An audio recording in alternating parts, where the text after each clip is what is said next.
Welcome back to the Deep Dive, where we take the world's most complicated corporations, systems, and controversies and really try to break them down into something essential, something you can actually digest. Yeah, something you can get your head around. Exactly. And today we are tackling a huge one. The company that is, it's arguably the digital atmosphere we all breathe, Google. It really is. It's everywhere.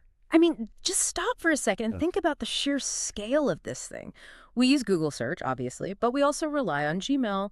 We navigate with maps. We organize our professional lives with Workspace. And Android. Android, right. It powers billions of mobile devices all over the globe.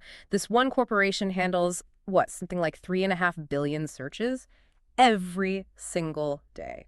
And in terms of market cap, it's just massive. It's always up there jostling with Apple and Amazon for the top spots. It's not just a tool anymore, it's a utility. It's become indispensable. It has. And that scale, that deep integration into our daily lives, is precisely why this deep dive is so important. We're moving way past that old idealistic don't be evil motto. Which they abandoned, by the way. Right, which they quietly dropped. Because this stack of sources we analyzed, they revealed that the company's massive presence is just inseparable from these profound systemic controversies. So our mission today is to really dig into the real-world impact of Google's operations. Okay. We're focusing specifically on its core model of data extraction, its really aggressive legal battles to maintain a market monopoly, its role as this global gatekeeper of information, and the severe strain on its internal ethics and corporate integrity. And we've laid out a really clear path for you through all this complicated material. We're going to start immediately with the mechanics of it all, how Google extracts, predicts, and then, monetizes your behavioral data. Showing how that surveillance is really built into the product design from the ground up. Exactly. From there, we'll move to the high-stakes legal wars over its monopoly power in search and in advertising. After that, we look at the politics of content control, global censorship demands, and then we'll finish with a look at the specific, high-profile controversies shaking the company's corporate integrity. From things like internal union busting all the way to censorship in its own AI research. Okay, let's unpack this immediately. The starting point for understanding, really, all the controversy that follows is the core economic engine that makes Google the powerhouse it is. And that is the wholesale extraction, and then prediction, and even modification of user behavior. Right. Absolutely.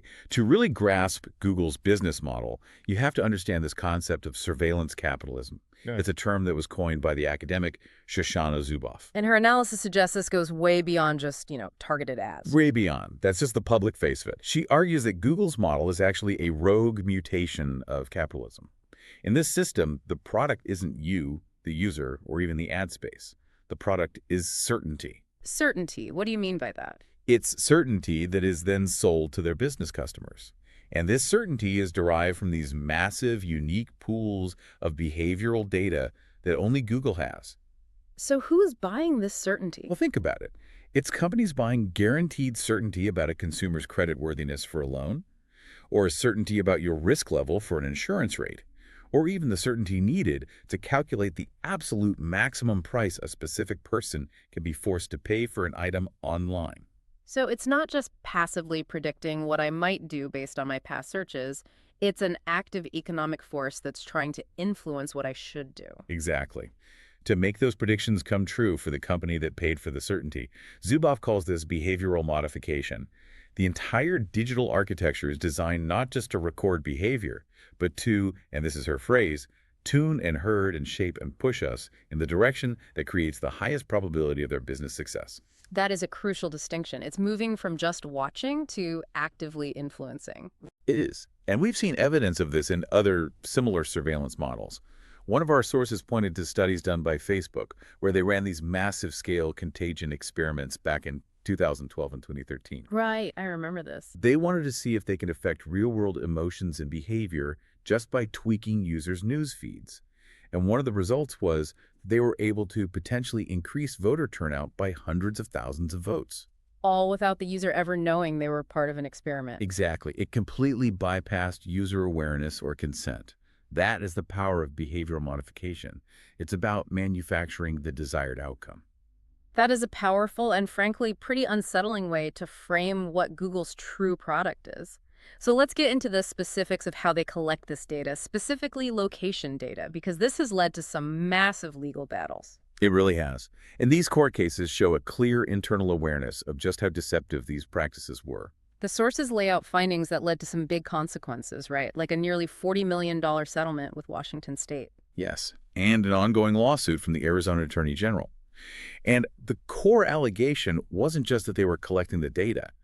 It was about intentional deception in how location tracking actually worked. And this deception was based on confusing or sort of redundant settings, wasn't it? That's exactly right. The main issue is that Google continued to track and store your location data through this secondary, often obscure setting called web and app activity. Even when you'd gone in and explicitly disabled the main obvious setting called location history. Exactly.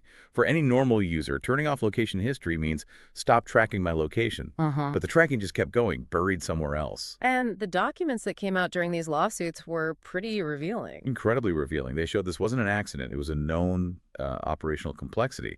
They included an internal email from an Android product manager who was expressing her own confusion and, critically, her fear of public exposure. What did she say? She wrote, and this is a direct quote, "So there is no way to give a third-party app your location and not Google.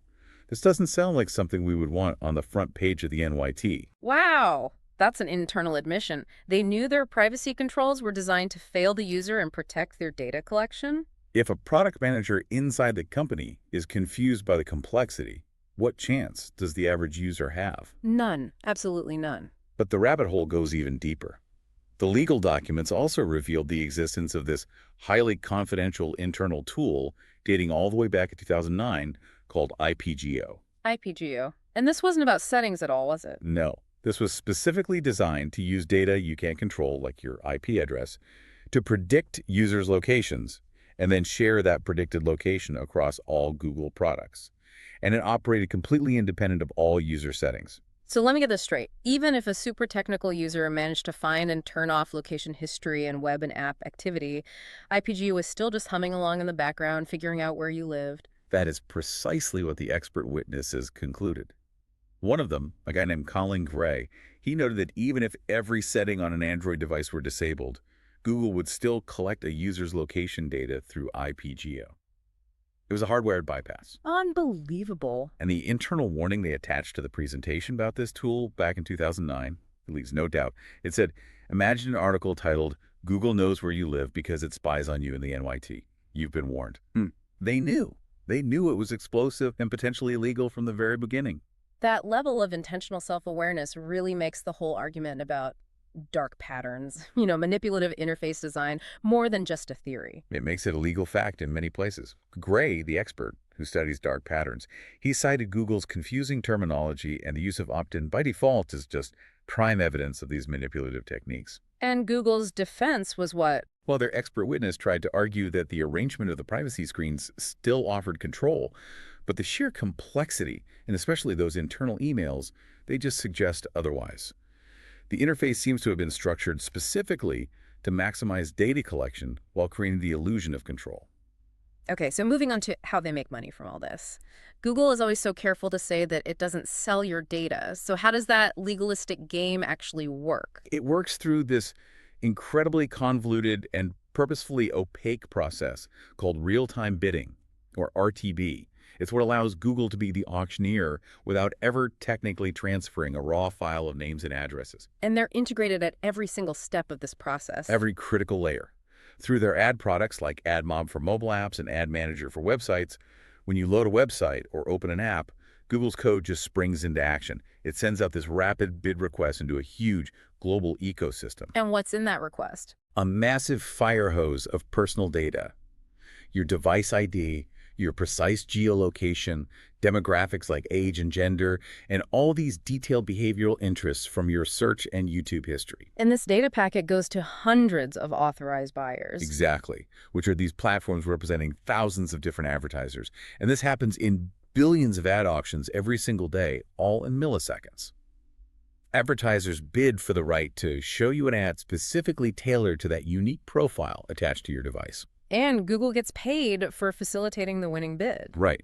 And because it controls the whole flow, From the ad space itself to the auction to the buyer's interface, it maintains absolute control over the data stream without ever technically selling the user file itself. So they aren't selling a static list, but they are selling real-time access to a unique, incredibly detailed profile that's linked to a specific device in a specific location right now. Precisely. It's dynamic, real-time access. And there's another key mechanism called the customer match program. This one is more about direct identification, right? It is. This program lets advertisers upload their own lists of identifiers, names, encrypted emails, phone numbers, which Google then matches to real people across its entire ecosystem.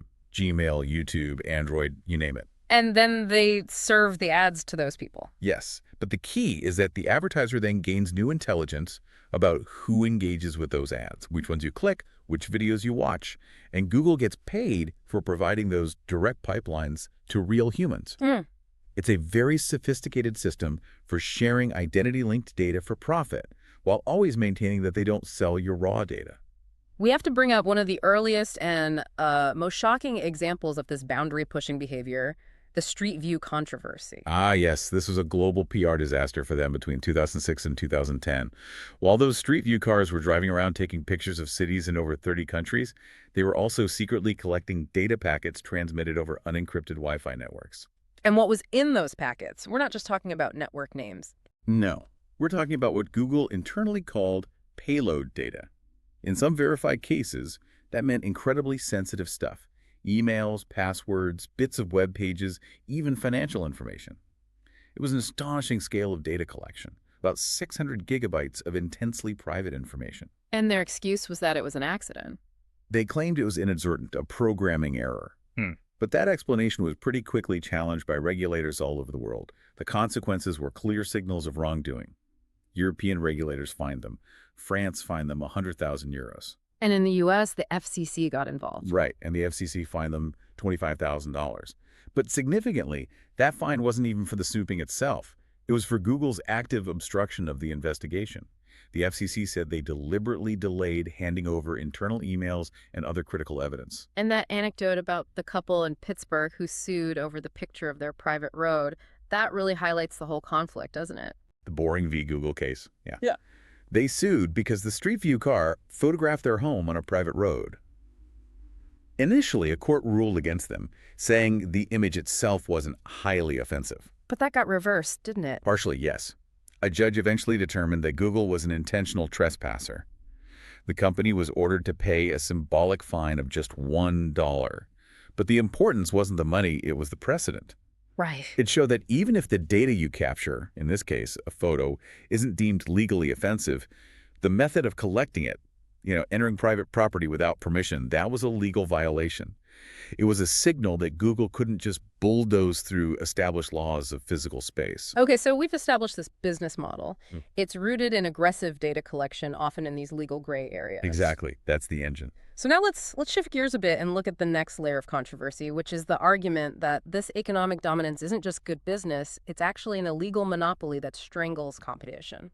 And this isn't just theory anymore. This is the subject of major lawsuits from the U.S. Department of Justice and multiple states, all targeting how Google keeps its market share over 90%. Let's start with the big one, the DOJ case from 2020 against Google's search monopoly. What was the most critical finding from that? The critical finding came from Judge Amit Mehta. He issued a landmark ruling. Google is, in fact, a monopolist in the general search market. And crucially, it maintains this dominance not just by having a better product, but by buying favorable positions, making competition structurally impossible. And this is where the raw financial cost of maintaining that monopoly is just shocking. Absolutely. The evidence showed these massive payments just to buy default search status. Our sources indicate that Google paid up to a staggering $20 billion to Apple in 2022 alone. Wait, $20 billion in 1 year to one company? $20 billion. That's more than the entire GDP of many small countries, just for a default button on Safari and Siri. And the legal implication of spending that kind of money is what? The implication is profound. These exclusive multi-year contracts effectively choke off any chance for rivals like DuckDuckGo or Bing to get a foothold because, consumers almost never change the default setting. Of course not. So Judge Mehta found that these payments amounted to exclusionary conduct, an illegal means of maintaining a monopoly by using financial muscle to control the most critical distribution channel, which is mobile phones. And this goes right back to what Eric Schmidt used to say, doesn't it? It directly contradicts it. He famously claimed in 2011 that the internet was the ultimate level playing field, and competitors were one click away. Yet, the evidence proved that the only way Google could maintain its dominance was by paying enormous sums to ensure you never needed to click away. So the competitors like Yelp, who testified back then saying Google was rigging results to favor its own services, they were basically right all along. They were proven right. The rigging wasn't just technical, it was financial rigging through these exclusionary contracts. And beyond search, there's a whole separate lawsuit just about Google's control over the ad tech infrastructure. This feels more complex because it's a layer that most of us never even see. It's a huge structural challenge, and the focus of the 2024 DOJ lawsuit is Google's vertical integration across that ad tech stack. To understand the allegation, you have to know that Google doesn't just sell ads. Right. It controls all three primary components of the market at the same time. First, it owns a major service for publishers, the people selling ad space. Second, it owns a dominant service for advertisers, the people buying the ads. And third, and this is the most critical part, it controls the actual marketplace, the exchange, where those two sides meet to set prices. So they're the team owner, the referee, and the stadium operator all at once. That is a perfect analogy. The allegation is that this control lets them do all sorts of anti-competitive things, like giving privileged information to their own buying side, thwarting rival exchanges, and imposing these inflated monopoly prices on everyone. Basically operating with complete opacity. Exactly. Deceiving publishers and advertisers about the true prices being paid, all to maximize Google's cut. So if the courts do rule against Google in these huge cases, what kind of remedies are on the table? Is just telling them to play nice going to be enough? That's the heart of the debate right now. Yeah. Some traditional antitrust remedies, like simply breaking up the company, might actually be insufficient under current U.S. law. Why is that? Because U.S. antitrust law often accepts that durable monopolies can exist, and it limits the liability for a company that just refuses to deal with a competitor to protect its own position. So just ordering Google to share its data or its systems with smaller rivals might not even be legal as the law stands now. Precisely. To really introduce competition, the sources suggest we might need to look at historical precedents, like the breakup of the Bell telephone system, AT&T. That worked because it mandated not only structural separation, but also ongoing behavioral rules monitored by a dedicated regulator. So the solution might be to create a new, powerful digital regulator. That's the idea gaining traction. A sectoral regulator, maybe within the FTC, but empowered by Congress with new mandates. It would need the authority to impose ongoing requirements, like mandating interoperability between Google systems and its rivals, strict non-discrimination rules, data access rules, even if those measures run counter to current antitrust law. But there's a massive tension baked into that solution, isn't there? One that pits two fundamental user interests against each other. That's the essential trade-off. The goal of enabling competition often requires forced data sharing. For example, requiring Google to share query data with smaller search engines so they can improve. Right. However, this sets up a direct conflict. Pursuing the benefits of competition by forcing data access could lead to a race to the bottom for user privacy. If more players have access to your data, your overall exposure and the risk of misuse just goes up significantly. It's a fundamental challenge. Okay, here's where it gets really interesting, moving beyond balance sheets and contracts. Google holds this unprecedented power over the flow of information globally, which makes it a gatekeeper facing immense, often conflicting political and regulatory pressure over what it allows, what it promotes, and what it suppresses. And the sources detail these persistent claims, often from conservative commentators and Republican lawmakers, that Google has an entrenched anti-conservative bias. And these claims are usually driven by some pretty dramatic, though often highly unscientific anecdotal evidence. Exactly. The classic example from our sources is from August 2018. A conservative news editor published a story claiming that 96% of Google's search results for Trump news prioritized left-leaning and anti-Trump media outlets. The methodology was questionable, but the number was explosive. Absolutely. This statistic was immediately tweeted out by the president at the time, and it just validated this whole narrative that tech companies were actively suppressing conservative voices. So when CEO Sundar Pichai testified before Congress, he faced direct questions about this. Very angry questions. Lawmakers like Representative Steve Chabot pressed him on the idea that Google was effectively picking winners and losers in political discourse. Hmm. Pichai's defense was consistent. He said their algorithms have no notion of political sentiment in them. He claimed it was all based on objective factors, like how many other sites link to a page. Right. But the irony is that the complexity of the algorithms means they can be unintentionally manipulated or produce these weird, unintended results based on what users are doing. Like the Google bomb example. The perfect example. For a while, if you search the word idiot, a picture of Donald Trump would come up. This wasn't because an engineer at Google did it manually. Right. It's because millions of users and websites link the word idiot to that image over time, which signaled to the algorithm that it was highly relevant, regardless of political intent. It shows how collective behavior can warp the perceived objectivity of the code. That technical quirk aside, it's also important to note the counterargument that these biased narratives are sometimes weaponized. Absolutely.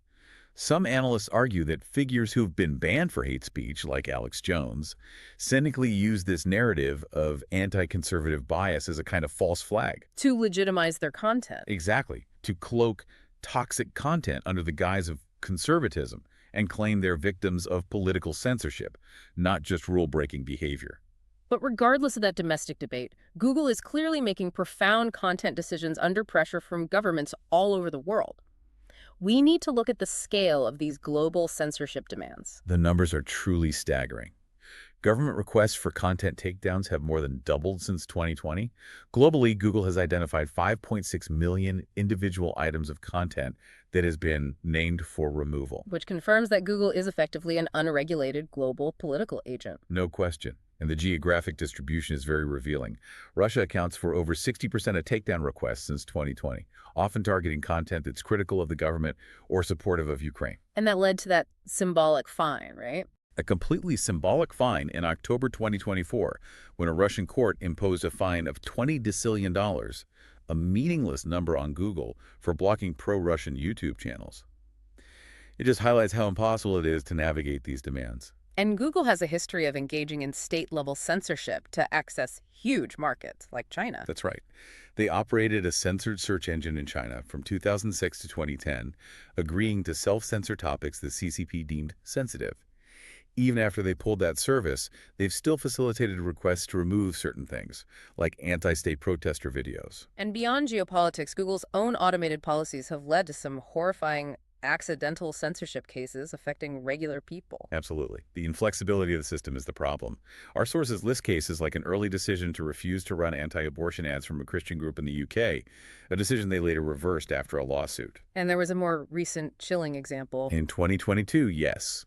Google's automated system flagged a father's personal photos of his son's genitals as child abuse. These were photos he was sharing with the doctor for legitimate health reasons. And his whole account got locked down. His entire digital life was frozen. These cases just show how a large-scale automated policy designed for safety can have these devastating, unintended consequences on people's lives. Shifting to Europe, they introduced a really unique legal concept that forces Google to act as this global editor of the past, the right to be forgotten. How does that 2014 ruling actually work? It came from a ruling by the Court of Justice of the European Union. They ruled that search engines have to delist links from search results in the EU if the information is inadequate, irrelevant, or no longer relevant or excessive. And this is key. The information stays online at the source, but Google has to remove the path to finding it through search. Exactly. And the core requirement for Google is to perform this constant balancing act, weighing an individual's right to privacy against the public's interest in having access to that information. That must have created an immediate bureaucratic nightmare. How many requests did they get? It was an instant tsunami. They got 12,000 submissions for removal in the first 24 hours. By early 2018, they had processed requests involving over 2.4 million URLs, and they ended up removing about 43% of them. So Google staff are making these editorial judgments on millions of links. Yes, every year. And who's driving these requests? Is it mostly public figures trying to clean up their image? You'd think so, but the majority actually come from private individuals. About 85% of the URLs were from private citizens seeking to remove sensitive personal data. But public figures do use it a lot. I'm sure. By 2018, celebrities had made over 41,000 delisting requests, and politicians and government officials made nearly 34,000. So it's used across the board. Can you give us a concrete example of that complex balancing act in practice? Sure. A clear one from the sources involves a request to delist news articles about a murder conviction. The crime was committed when the person was 18, and crucially, their sentence had been fully served. So Google delisted those links. They did. The reasoning was that the person had paid their debt to society, and the continued prominence of this decades-old information served a minimal public interest compared to the substantial interest in protecting that person's privacy and their ability to reintegrate into society. But if a politician requested to delist an article about campaign finance violations from their current term in office, That request would almost certainly be denied because the public interest in transparent governance prevails. The core challenge here is that it's Google employees, not independent judges, making these manual editorial-style judgments on a massive global scale. Okay, so for our final section, let's focus on the internal life of Google. How a company of this size manages its own corporate integrity, especially when employee values clash directly with these huge, profitable corporate decisions. Right.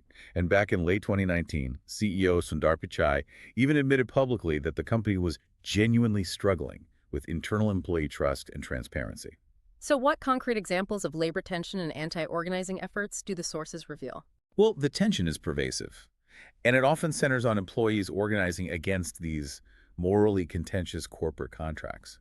In late 2020, the National Labor Relations Board, the NLRB, filed a formal complaint against Google. And what were the allegations? Retaliatory firings, specifically intended to quell internal workplace activism against things like Google's work with U.S. Customs and Border Protection. And beyond just firing dissenters, the company had a more covert strategy against unions, didn't they? They did. This was revealed in court documents from 2021, detailing a secret internal campaign called Project Vivian that ran from 2018 to 2020. And what was Project Vivian? It was a sophisticated internal anti-union initiative.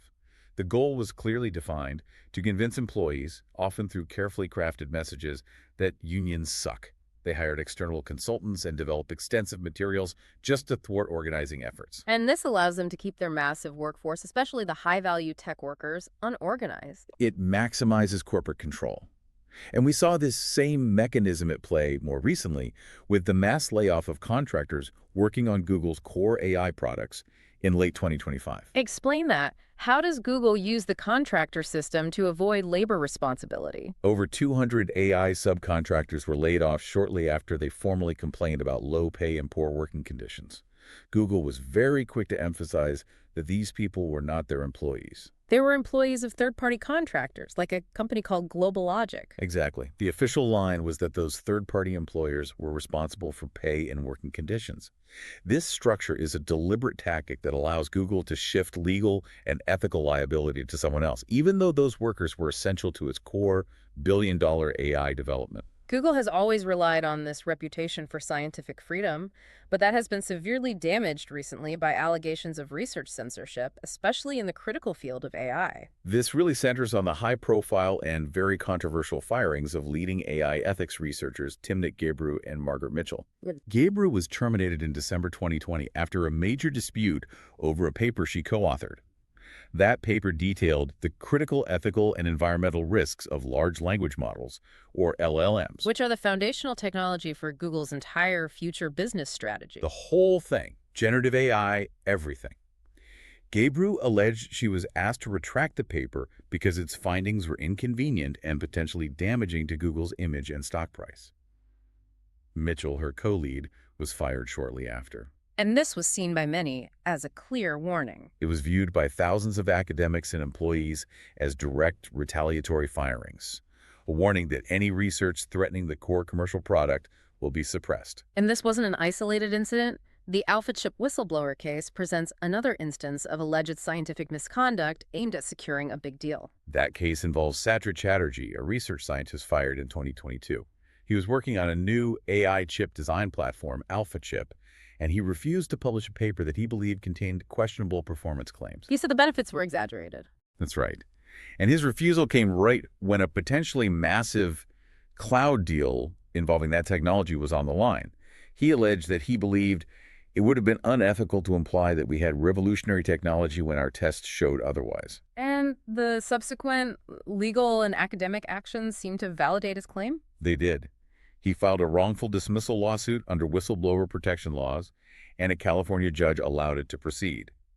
And then the journal Nature, which published the original disputed paper, added an editor's note saying the performance claims had been called into question. A related commentary was entirely retracted, so he got strong external support for his internal concerns. We also have to address the flashpoint of foreign military contracts, which has become a major internal controversy for tech workers. And we're talking about Project Nimbus. Exactly. Project Nimbus is a $1.2 billion contract awarded in 2021 to both Google and Amazon to provide cloud computing and advanced AI services to the Israeli government and military. And it has become a huge source of internal conflict. And that conflict escalated publicly in 2024 with direct acts of civil disobedience. Yes, in April 2024, it just erupted. 28 employees were fired after they held coordinated nonviolent sit-in protests organized by the group No Tech for Apartheid at Google offices in New York and California. And what was Google's justification for the firings? They cited completely unacceptable behavior that prevented other people from working. The protesting group countered that it was a flagrant act of retaliation that showed Google valued the $1.2 billion contract more than its own workers' ethical concerns. It just highlights this growing division between management's financial imperative and a segment of the workforce's moral one. Finally, let's turn to corporate responsibility on a global financial scale, focusing on the sophisticated strategies Google has used to minimize its tax liability overseas. Financial engineering on a massive scale. For years, Google cut billions from its tax bill using these complex strategies known as the double Irish and the Dutch sandwich. How did the Dutch sandwich specifically work? The mechanism involved shifting most of its foreign profits through a subsidiary in Ireland. Then those profits were routed through a Dutch subsidiary, that's the sandwich part, before finally being sent entirely out of the EU to a shell company in Bermuda, a tax haven. So the profits were never taxed at standard corporate rates in the EU. Right. And these strategies helped reduce Google's effective overseas tax rate to a startlingly low 2.4%. At the time, that was the lowest among the top 5 U.S. tech companies. And when a UK committee accused Google of being calculated and unethical, how did their leadership defend it? Former Chairman Eric Schmidt's defense was direct and unapologetic. He just called the scheme capitalism and said he was very proud of it. His view was that Google was just operating within the legal framework provided, and it was the government's fault for having loopholes. But that defense didn't stop regulators. Not at all.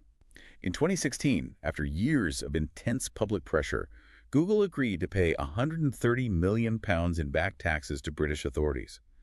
And subsequently, the UK government introduced new legislation specifically to penalize these kinds of schemes, often nicknamed the Google tax. What a dense, complicated, and essential deep dive into a company we all just take for granted. We started by acknowledging that Google is an indispensable utility, the digital atmosphere, but our journey has shown this consistent pattern. It's a company that, when facing a choice between maximizing profit and being transparent, often operates aggressively right in that legal gray area, leading to these systemic controversies. Right. We've seen this dual nature, incredible convenience built on a foundation of systematic data extraction and behavioral modification. Exemplified by cases like the IPGO tool, spying on users regardless of their settings, and the complex RTB system that monetizes your identity billions of times a day while claiming it never technically sells your data. And its monopoly, backed by those multi-billion-dollar payments to rivals like Apple, allows it to dictate the terms of competition in both search and the opaque ad ecosystem.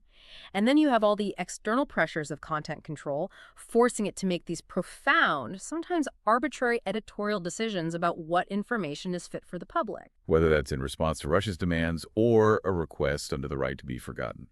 Ultimately, the deep dive reveals that the fundamental challenge for every one of us is trying to figure out where the product convenience ends and where that subtle, powerful process of behavioral prediction and modification begins. And that brings us back to that provocative quote from former Google CEO Eric Schmidt. He once said that most people don't want Google to just answer questions. They want Google to tell them what they should be doing next. Considering that ambition and the depth of its data collection in every corner of our lives, what new forms of digital autonomy must we actively demand? And how should society protect itself from a company whose entire business model hinges on shaping our future choices? That's the question. It is. And it's a crucial one for you to mull over as you navigate your devices and decide which default settings you trust this week.